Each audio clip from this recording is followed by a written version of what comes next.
Martin Griffiths is the UN Under-Secretary-General for Humanitarian Affairs and Emergency Relief Coordinator.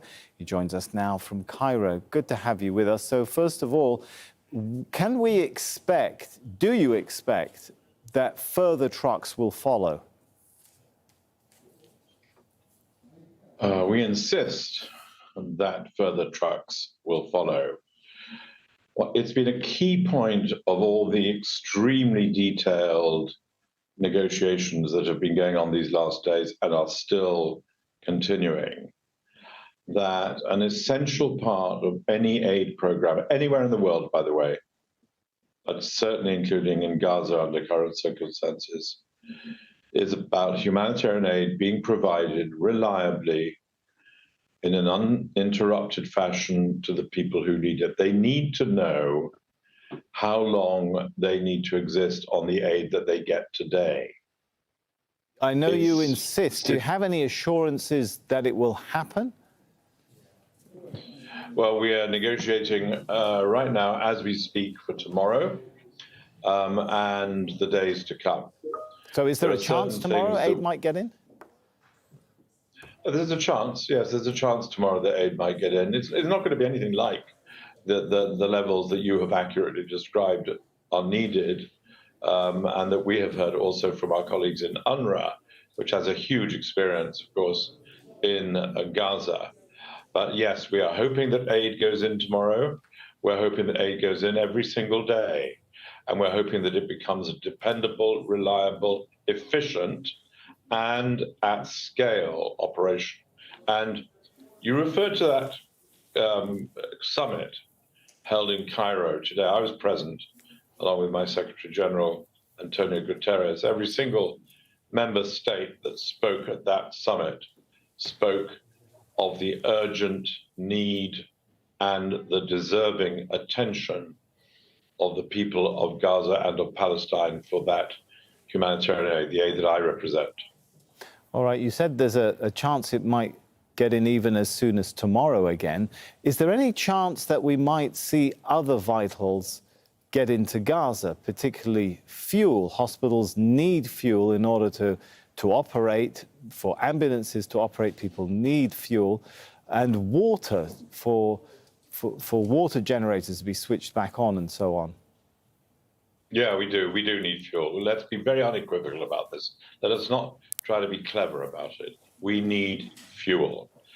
Yes, I understand that for some, fuel can be seen as a dual-use commodity. We have a lot of experience in many parts of the world, in many conflicts, about the issues of importing so-called dual-use commodities. It is not beyond the bounds of our experience, and it is certainly central to our current negotiations to work out a system whereby it becomes clear, monitored, transparent, and sure that the fuel that we take in, and we must take it in for the reasons you accurately pointed out, will not be used for war, but will be used for those essential elements of peace.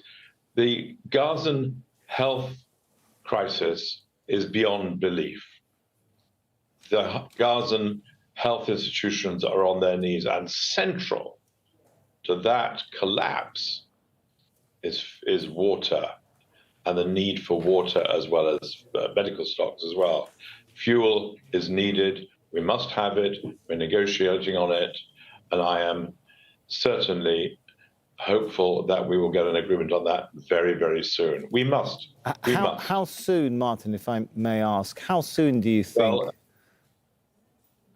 I don't know. We need, we're operating day by day, to be very honest with you, on these negotiations. Let me just describe a little bit about those negotiations, because I think that gives us a better understanding. We're in the UN, and we are operating in negotiations with the Israeli authorities, of course, and the Egyptians, both very much deeply involved in the entry into and exit from Gaza. The United States is often behind the scenes, sometimes in front of the scenes, being extremely important and very helpful. We negotiate throughout the day. We negotiate long into the evening. Negotiations will be going on long after this program ends. And I would like to think that by tomorrow, we will have agreement on certain basic aspects. Can I take a moment to explain what those are? Please go ahead. So first of all, fuel, as you say, and I think we're clear about that. We need fuel. We need to have a regime to demonstrate non-dual use. Number two, we need to have an inspection regime, an inspection program, so that the parties, neither of the parties either, not only just the one of them, knows that aid coming in isn't going to be used for war. It doesn't include weapons, for example. We have this from many parts of the world. We have it in Gaziantep, just up the road, for in ports into northwest Syria, for example. We have to have an agreement on that in order to know our logistics, our timing, the precise ambit of our needs. And finally, perhaps as importantly as anything else, we need to have an up-to-date picture of the needs of the moving population in Gaza, and they need to move wherever they want to move, not where they're forced to move, but wherever they want to move, and wherever they want to move from there to, so that we can know where we need to deliver, how much money we need, and how much funding we're going to need from all those member states who went to that summit today and others who should help us come to the Palestinian at this time of anguished need. Okay, you've made a few really important points that I can see some headlines coming out of there. Let me try and get one other point, get you to comment on one other point. Are you in any kind of negotiations as well to provide some kind of, I don't want to call it ceasefire, but pause in these airstrikes so that this aid can be delivered? Because what we're hearing from correspondents and people on the ground so far is it's very difficult to get aid out while Gaza continues to be pounded. And I'm sure you don't want to see this stuff simply shipped through the border and put in a warehouse.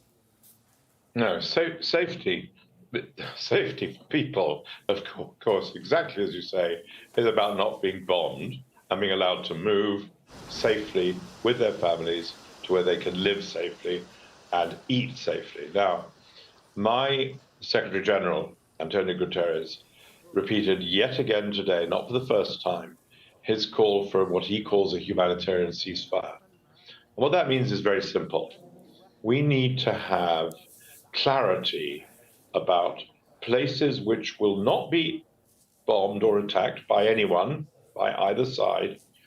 Typically, by the way, civilian infrastructure, hospitals, schools, and so forth, are actually exempt from any attack in war by the rules of war, by international humanitarian law. You're absolutely right, Martin, but do you think you're going to get a commitment, an agreement, particularly from the Israeli side, not to bomb certain areas so you can distribute aid there? Yes, we must. I'm one of those people who's often accused of being over-hopeful. If you don't hope, you don't do things.